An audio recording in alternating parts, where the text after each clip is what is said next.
យាយតាខ្លះបានជាដំណឹងយាយតាខ្លះមិនបានជាដំណឹងយាយតាហើយយាយតាមិនបានជាដំណឹងខ្ញុំបាទក៏សូមបវរណាដល់ទឹកចិត្តយាយតាពុទ្ធបរិស័ទចិត្តឆ្ងាយចូលមកកាន់នៅបិណ្ឌ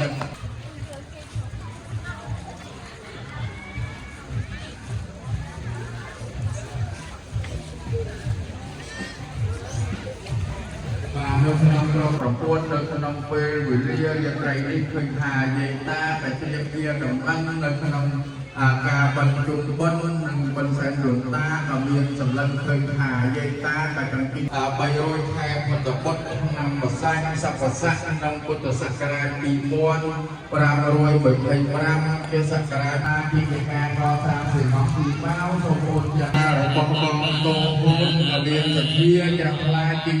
ការកសាងសិល្បៈពីបៅនៅវត្តថ្មីយើងចៅបាទមានសទ្ធាយ៉ាងខ្លាចពីការកសាងសូមចូលចូលអនុមោទនីបរិយទេបតេកណបតេកណនកតវាបន្តទេបតេកណលផងទេចតេត្រាថ្លាក្នុងប្រណនាត្រកាត់អញ្ជើញមកពីឆ្ងាយបាទលោកនៅពេលវេលាចំណាយយាយតាខ្លះស្នាក់នៅមួយរាត្រីហើយសូមយាយតាដែលមានស្នាក់មួយរាត្រីសូមយាយតាចូលទៅនៅចូលតុទៅហើយយាយតាដែលធ្លាប់ទៅយាយតា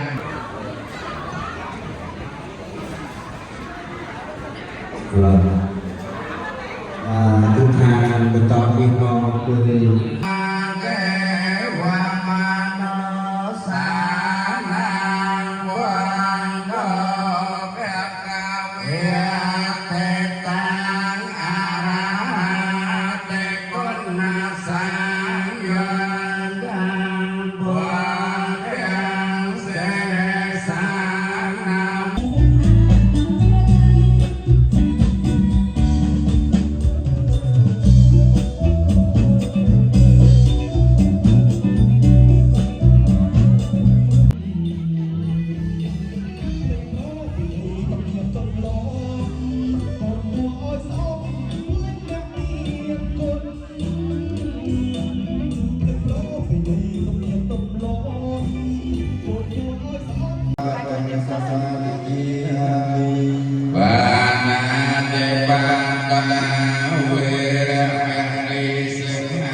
สมาธิ